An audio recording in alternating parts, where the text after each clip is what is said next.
Welcome to the Real Film Nerds Podcast.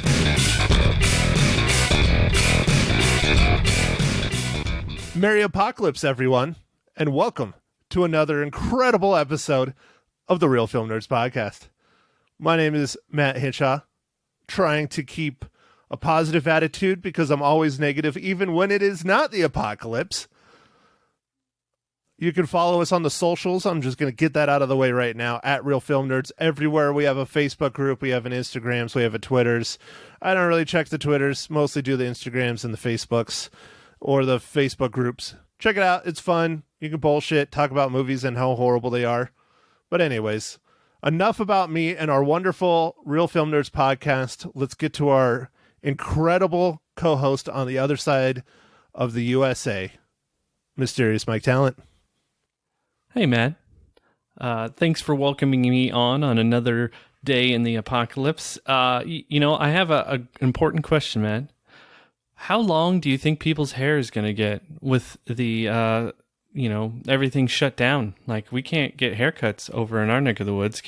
Are barbershops open in your neck of the woods? They were until 2 days ago, and then Governor Doug Ducey, after already putting out a list of essential businesses, was, I don't want to say like lambasted, but that's basically what it was by the media, that he did not include stuff like, beauty salons and barbershops and things like that. And everybody's like, why is he not doing? I mean, you're like on top of each other and stuff. And so on April 5th, he disbanded all of those and said they are no longer essential and they should not go into work. So I didn't know that they were still operating, or else I would have gone and gotten my fro cut, because as Mike already pointed out, and you can actually watch an online video with my fro for my work that I put together on Zoom meetings. And I try and get it really puffy for my Zoom meetings, like really puffy. Like I put gel and like I dance it up, but I have a full on fro, man. It's amazing. What little hair I have left is a fro.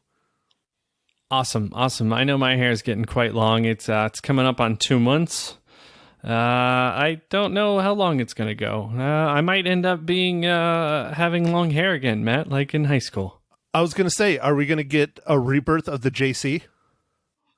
I don't know, man. That'd be weird. That would be amazing. Although it took you years to grow it that long, though. It did. It took years, literally years. But Matt, I guess we should get on to the topic. I'm going to ask you, what does a tack and a snot rag have in common? A tack and a snot rag have in common, other than that they're in the film that we are reviewing today? Oh, yes. They're characters in our new movie, our new awesome movie called The Stoned Age.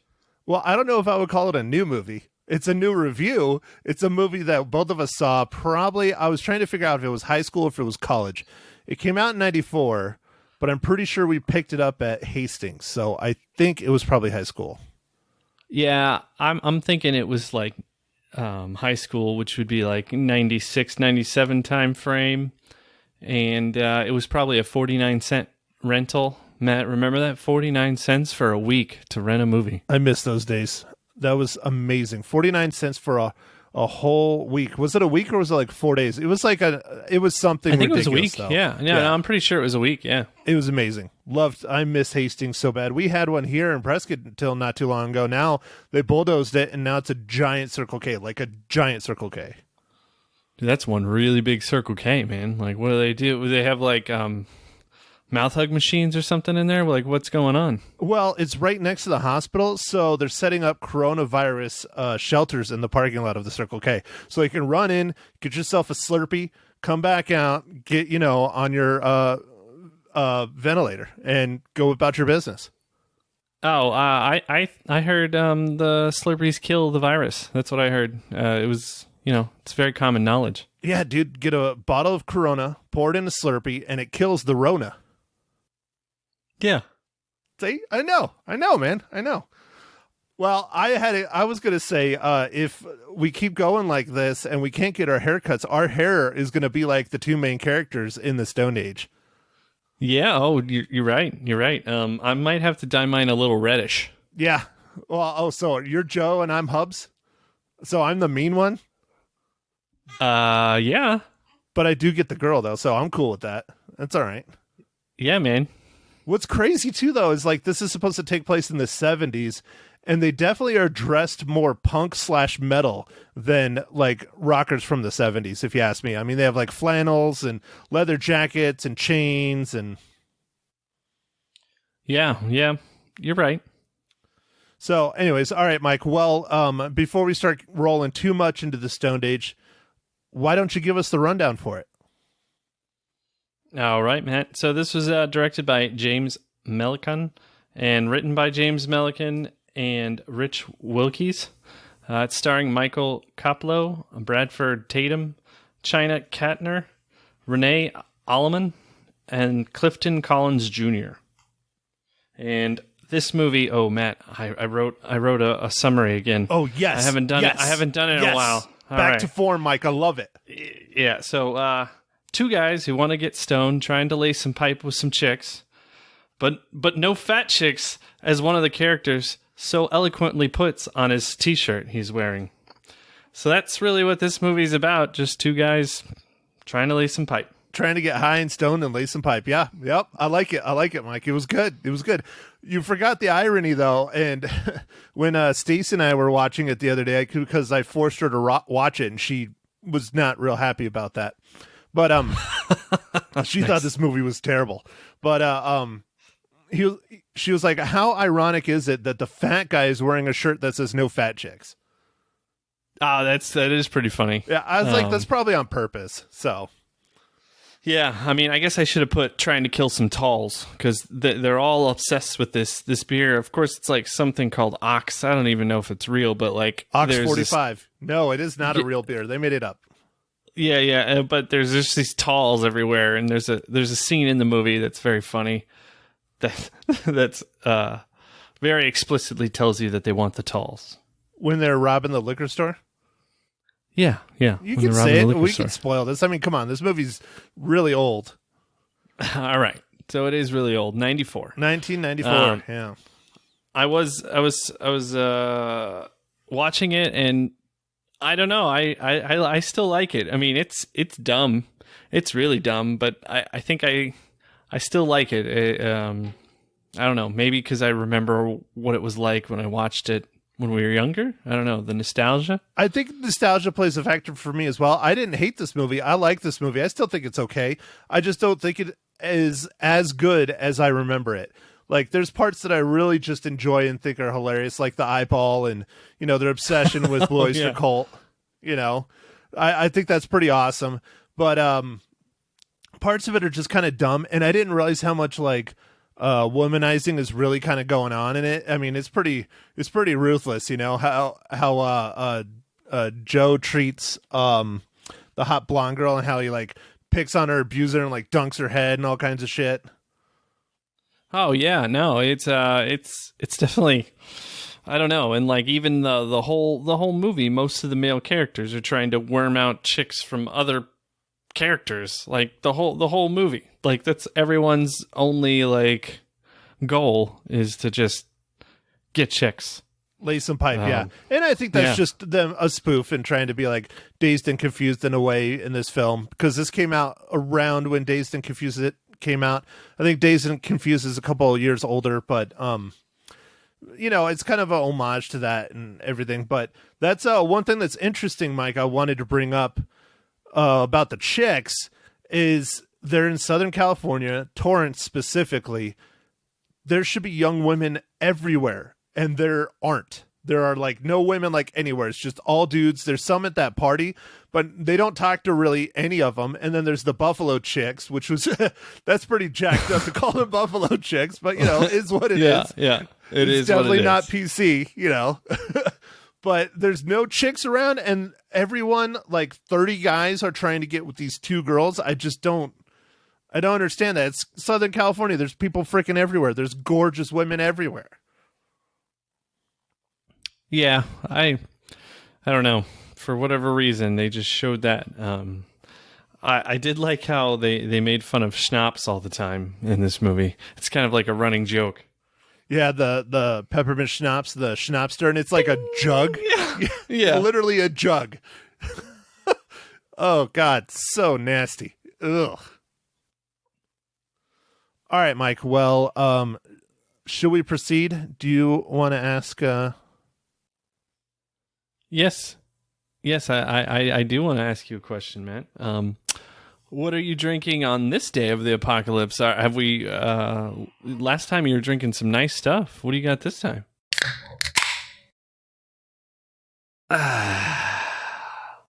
Dude, I love my Buffalo Trace, man. That bourbon cream, that's great. I need to get a bottle of Buffalo Trace, but I didn't get it. I went cheap because I'm broke and I don't know. I still have my job, thank God, but who knows? I'm shooting lots of houses. So I picked up a 6-pack of a vanilla porter from Breckenridge Brewery out of Colorado. Yeah. I was going to say, it says Fine From Colorado Breckenridge. Ales. I thought it had the town on there, but I don't see it. I think it's from the actual town of Breckenridge as well. Oh, it says Littleton, Colorado on the side of the bottle is where it's registered, but it also says Fort Collins, Colorado. So that might just be something else. I don't know. Maybe that's where they're registered or something. But anyways, it's a quite delightful beer. I have not had it before. I've had many porters, but I have not had vanilla porter. So not bad at all. Mike, what IPA are you drinking? Oh, man, I am back to an IPA. I am drinking quite a good one from our friends at Sierra Nevada. It's called Hop Bullet. It's a bullet of hops to your face. Yeah, I actually have heard of that IPA. Yeah, the Sierra Nevada. It's like taking a bullet of hops in the mouth. Yeah, there it is. It's you make it sound so dirty, man. It is double IPA. Hey, it's only because I made a ringtone out of that one comment you made during the Poindexter Awards, and I sent it over to my buddy Steve, and it's his text message ringer whenever like someone texts him of you and me talking, and his favorite thing is when I say Jesus, Mike. And that's part of it, but it was something of a shot in the mouth or something. I don't know. I don't remember. So you can't say I'm the 100% dirty one. You have your fair share too, sir. All right. I think mine are a little subtle or something. Subtler. Fine. Maybe I'm just more outspoken. I don't know, Mike. I'm sorry. Yeah, maybe that's what it is. I'm just a raunchy, horrible person. I didn't say that.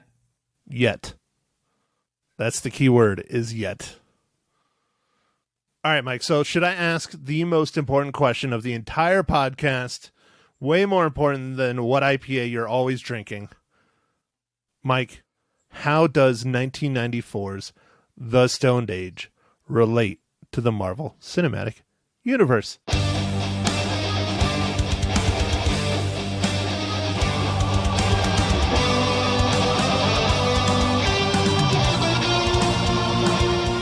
Well, Matt, thanks for asking on this interesting spring apocalypse day. I was quite worried that I wasn't going to find anybody for this because it's a smaller movie, a lower budget movie from the 90s. But lo and behold, when you have 22 movies on the books, there's quite a few people involved in making them. Easton Smith is the art director on Stoned Age. Also worked on Guardians of the Galaxy Volume 2 as a set designer. Nice. I was trying to think maybe like Jake Busey was in something, MCU, like maybe a background character or something, because he's, out of all the people that are in this cast, he's one of the bigger names. The two main characters, they really haven't had much of a career since this movie, like whatsoever. No, the character who's played Tack, Clifton Collins Jr., he's in quite a few movies, but I didn't see anything for MCU. Yeah, Tack is in, like, the dude that plays Tack is in, like, everything. He's, like, a side character in, like, everything, but he's not one of the two main guys. I would say he's probably third, fourth behind the girls. It's probably the two guys, the two girls, and then Tack for the stars. And yeah, Clifton Collins Jr., he is in a ton of stuff. He's probably been the most successful out of any of the actors in this film. Yeah, for sure. That's what I was thinking. So, anyways. All right, Mike. Well, does the torpedo remind you of the station weapon at all? A little bit. What'd you think of that picture I found the other day? Oh, dude, that's classic. That was amazing. And that's a legit like print. You remember I even printed it out in class. It's a color print. Awesome. Oh, I love that. I had to include Mags on that. I had to be like, this was back when Mike was still a professional male model. Yeah, she got a kick at it. She still can't believe what I look like in high school.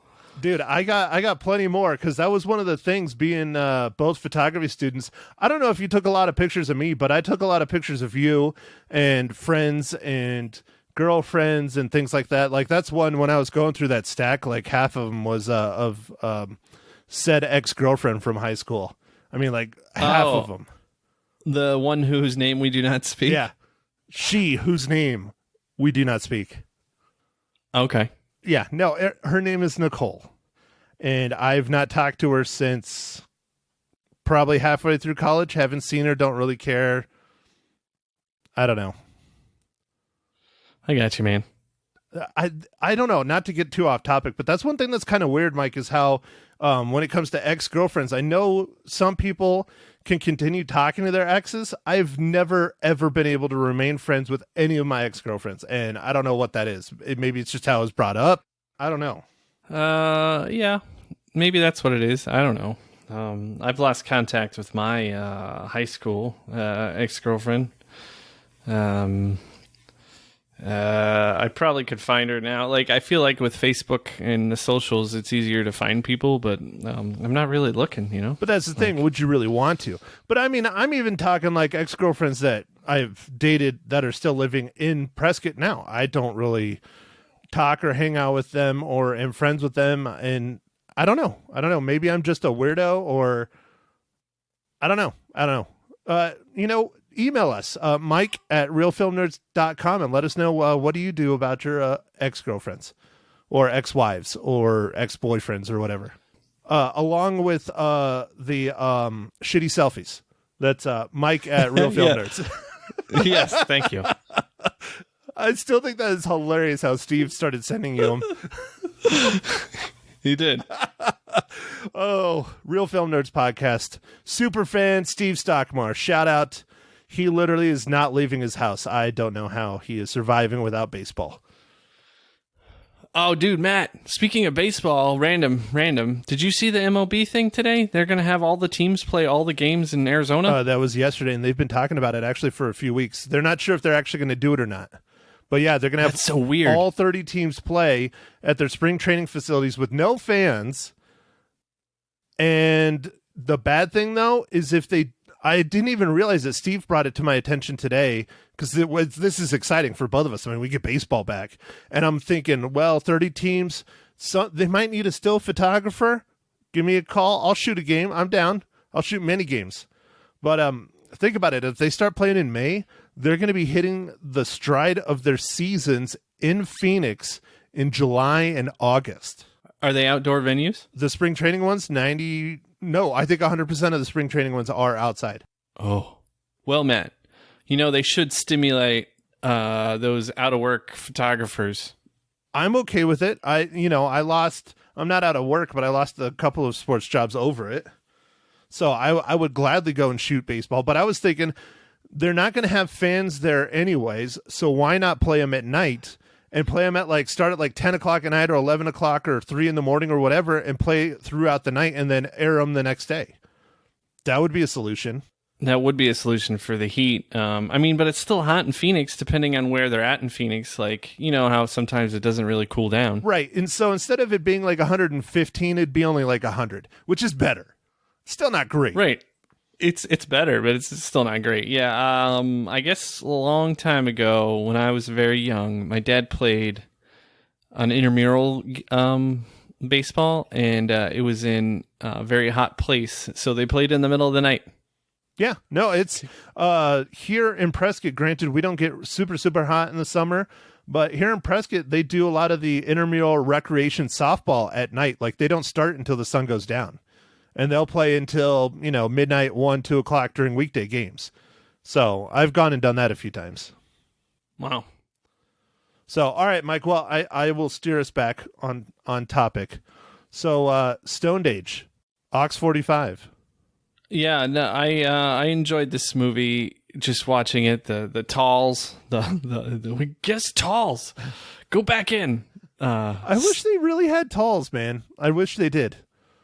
I don't know, like the going into the pool and like sneaking into the neighbor's pool and stuff. Like that stuff was like, I don't know, just kind of reminded me of like things we would do. Well, you know, we're past like. Well, I don't know. I don't know where the statute of limitations stands on a lot of stuff we did as high school kids. So, yes, we'll leave it at things we would possibly do, like go into other people's pools and or hot tubs without them knowing. Things like that. Things like that. Yeah. Yeah. Mm-hmm.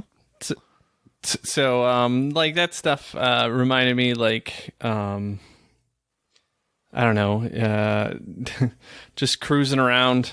Not much to do. I don't know. Something about this movie I liked. I think I liked the music stuff.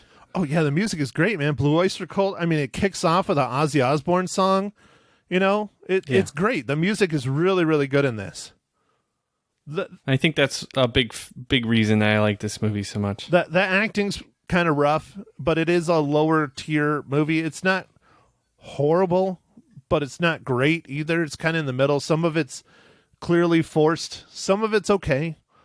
The premise is all right. It's a decent story. It's nothing spectacular, but it is what it is. You know, it could have been better, could have been worse. The eyeball thing, I think, is absolutely hilarious. I remember we used to joke about that going to concerts after we saw this. Oh, man, I hope I get hit with one of the lasers. I want to see the eyeball. Yeah, we sure did. It was good times. Good times. All right, so Mike, what else do you want to talk about this movie? I don't know. I enjoyed watching this movie again. I did have to. I rented it because I wanted to see it in HD, but you know, it was good. Oh, dude, it was in HD when I watched it on Vudu for free. It just had commercials every little bit. And there wasn't even that many commercials. It was like 30 seconds of commercials maybe every 30 minutes. Oh, okay. Well, that's okay, man. It's fine. It's just a few bucks. Yeah, it was what, $6 on Vudu, I think, something like that. Oh, okay. Cool. Did you watch it on what, your Apple TV, Apple fanboy? Yes. Gotta give them some love, dude. They're hurting, man. I'm sure they're hurting so bad, Mike. So bad. I mean, they're only... I don't know if they're still the most profitable company in the world. I think Amazon's probably dominating that, especially right now. But they're damn close. They are damn close. I think it goes like Amazon and then Apple. Maybe. Yeah, I think you're right. It's jostling between those two. But Microsoft's up there, or they were. I don't know how everything's going. The stock market's nuts right now, so who knows? Yeah, I'm trying not to pay attention. I've lost a lot of money, and it makes me angry because I can't afford to lose it, and I've lost a lot of it in my IRAs, and you know, I don't have a 401k because we don't have them at my company, but so I have my own investments, and yeah, they've lost a significant amount, and I'm not super stoked about it. But again, I'm still fairly young, like yourself, so hopefully I will gain it all back and then some over the next, I don't know, it'll probably take 100 years for me to retire, something like that. Well, you know, I was thinking about it just the other day. I was like, well, you know, I'm saving my 401k to retire, but luckily I won't be able to retire because I'm going to have to be paying for this virus forever because we're going to be the amount of stimulus. Well, we're going to be paying for that forever. I'm still holding out that everything turns into Mad Max and we're all wearing leather and chains and carrying around guns and driving around badass vehicles in a barren wasteland. I think I would do well. Well, I mean, the gas is a little too cheap for that right now. Yeah, I know. But I mean, I think, you know, I don't think I could be like Mad Max or like humongous. I would love to think I would be humongous, but there's no way in hell. You know, I'm more of a Master Blaster kind of person. So I can see myself running around as Blaster with, you know, someone up on my shoulders. Yeah. I got you. So, all right. Mike, we're trying to be positive. No more talking about the apocalypse. No more talking about the end of the world. No more talking about the virus. Okay.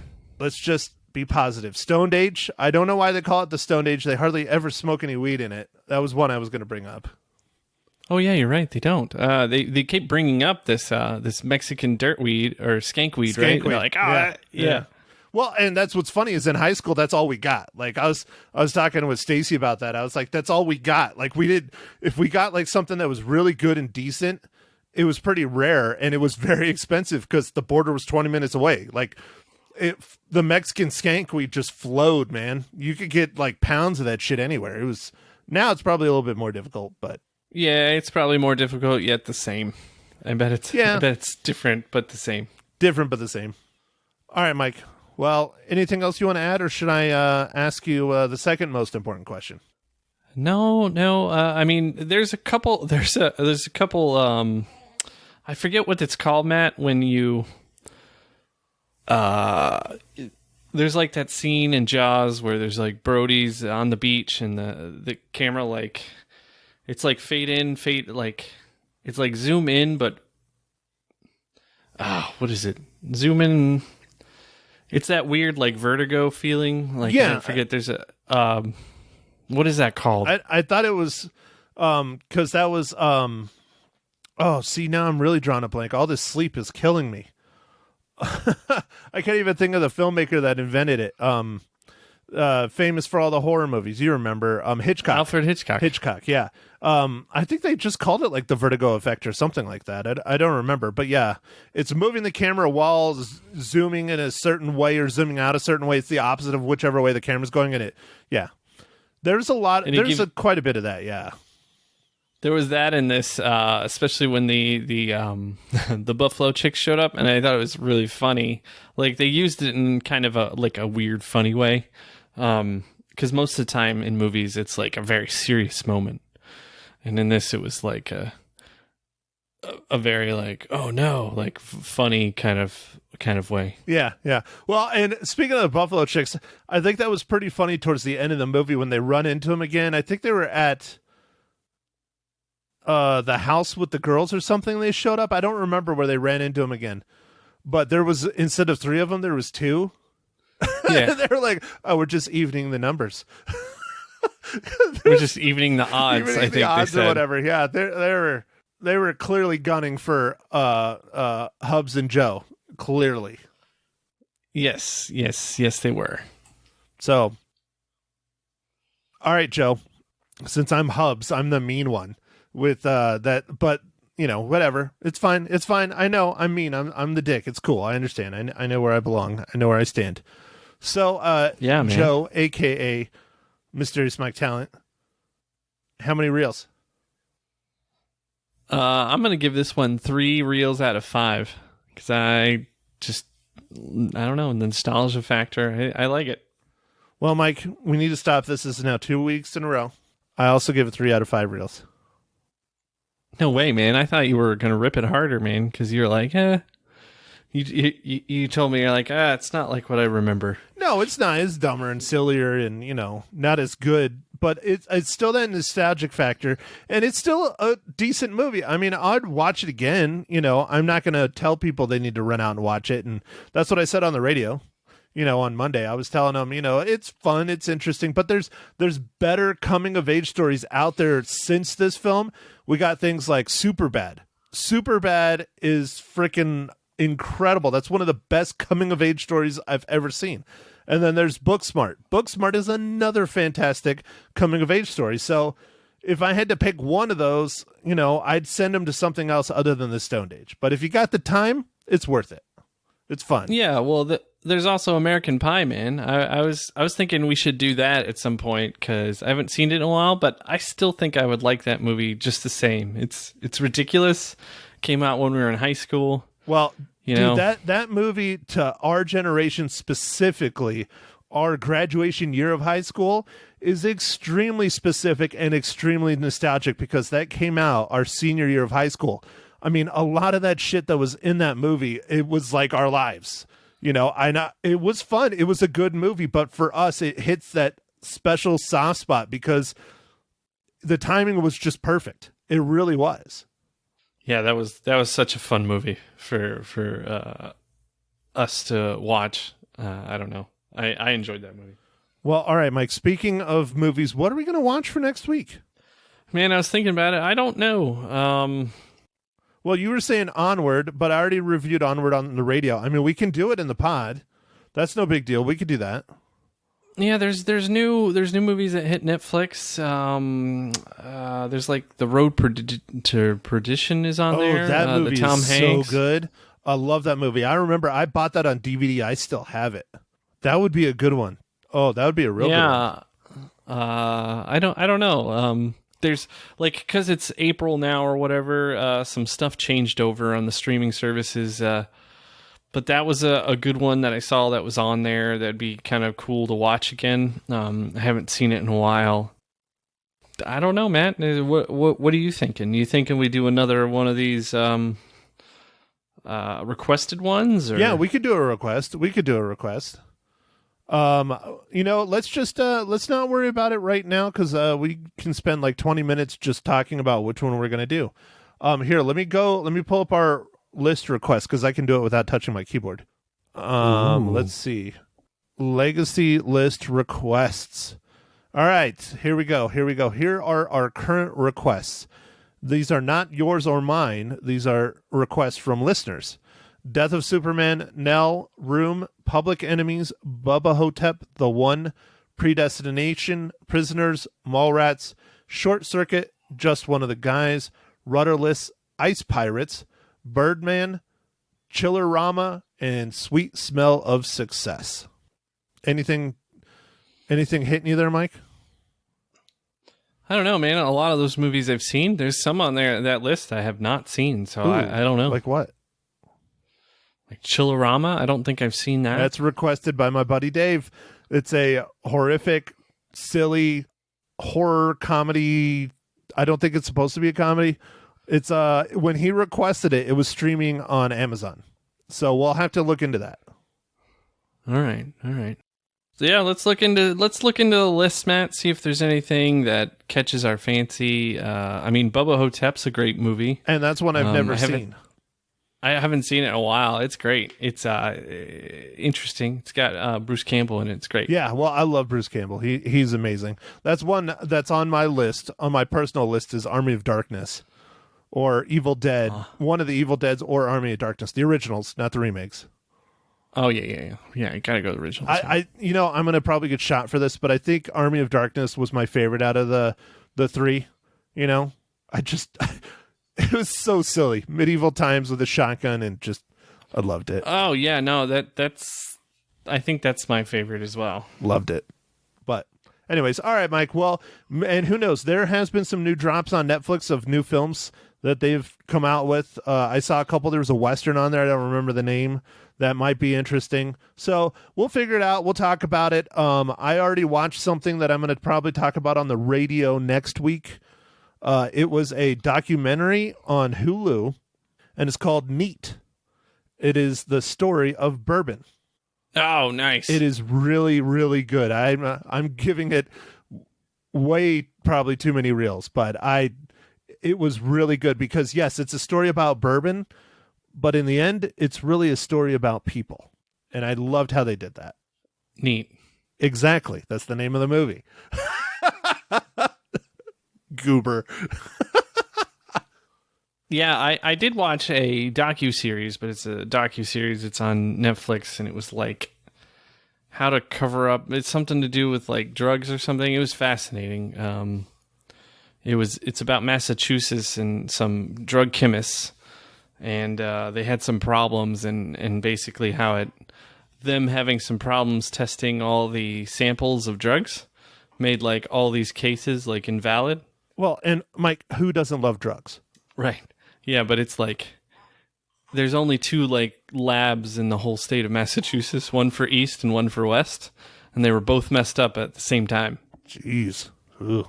For years. So you're not hopping on the bandwagon of watching Tiger King like everybody else? No, I haven't seen it, man. I haven't seen it. My significant other, I don't know. I'm interested in seeing it because I think I could handle it, but I think if I did watch it, Maggie, I don't know. I'm pretty sure it's going to show a bunch of stuff that's going to be terrible. And being that I'm married to a animal keeper, she probably has some strong feelings about it. Well, I am on episode 3 of Tiger King because I just have to, because everybody's talking about it, and I have to watch it without Stacy around because she said I can't watch it. It's going to make me very angry because she is 100% against people owning exotic animals as pets, which I understand.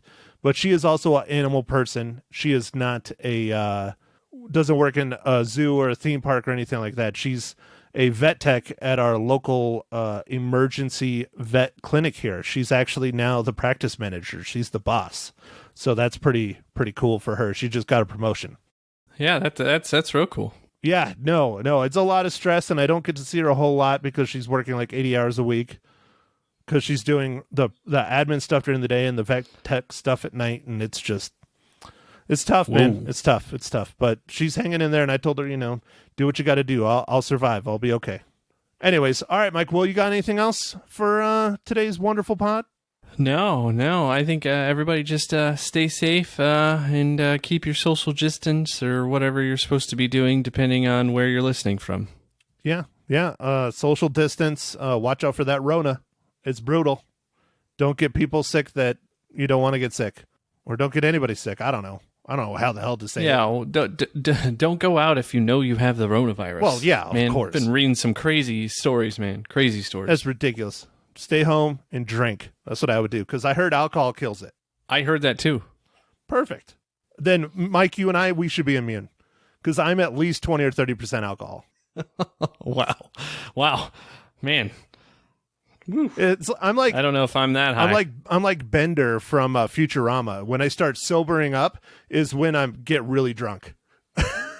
Oh, nice. Because the alcohol content is too low, I get lightheaded. Awesome. Well, all right, Mike, I'm done. I'll stop interrupting you. Okay. Well, I think on that, hit us up on the socials, and we'll catch you next week. Stay safe. Thank you for listening to The Real Film Nerds. Now, don't forget to follow us on Facebook, Twitter, and Instagram at Real Film Nerds. Now, go out and catch a movie.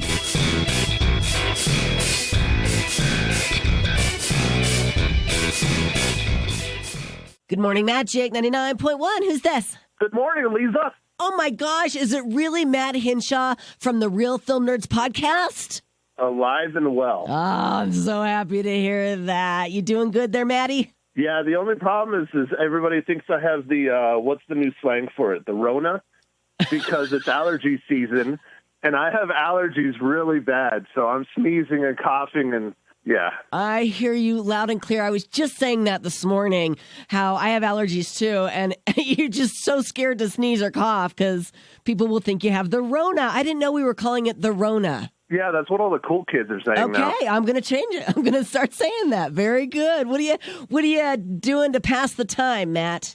Well, because of the allergies, I like to go into the stores, especially grocery stores, and just stand over their produce and start sneezing and coughing. Stop it. It's just people just stay away from me. It's wonderful. Yeah. I've never had this much free time in my life. I actually think you could get arrested for doing that right now. Yeah, actually, you probably could. Or at least you get a nice stern talking to. That's for sure. For sure. Well, I bet you've watched a couple movies this past week. Yes, ma'am, I did. I watched a couple, and I'm going to talk about two. Let's hear it. Well, I don't know if you got the memo or not, or if you're a subscriber to Disney Plus, but you were asking me about this film right before all this madness happened. Disney put out Pixar's latest film, Onward, on Disney Plus for everybody to watch this past weekend. Ah, and you caught it, huh? Definitely, I had to. I mean, it's kind of monumental because this literally was in the theaters 2 or 3 weeks ago. I think 3. Yeah. Right before the theaters closed. Right. Whenever that was. Right. And what did you think? I thought it was okay. It wasn't their best Pixar film ever. No. Honestly, it was a little sad. It was a little bit more depressing than I thought it was going to be. Oh, God, as if we need any more things to be depressed about. Well, it's the premise of the story, which I don't want to ruin too much, but it's, the storyline here, according to IMDb, is two elven brothers embark on a quest to bring their father back for one day. Oh, wow. And that's kind of where the depressing side is the kid is trying to, meet his father and stuff. And it's like, oh, really, the whole time? And it's just, you feel so bad for, the kid and everything, but it was hilarious, though. There were some really good, funny parts. Like, it's they have unicorns in it, and they're kind of like javelinas. They're getting into the trash, and they're more of a nuisance than they are something cool. And That's funny. It was just a unique take on a fantasy kind of world. It's a buddy travel film. It's a buddy road trip between two brothers. Right. And like I said, I enjoyed it. I thought it's not Pixar's best film. They definitely have a lot better ones out there. It was fun. It was entertaining. It does pull at the heartstrings, which is a good film. I give it 3.5 out of 5. 3.5 out of 5 reels. Okay, you're saying it's a good way to pass a couple hours. Definitely. Okay. It's a fun watch. Just know going in, it's a little sad. Yeah. All right. Very good. What else did you see? So the next one, and this is what I'm doing for the pod, my co-host and I are revisiting lots of films from our youth. Okay. And this one is from 1994, and it's called The Stoned Age.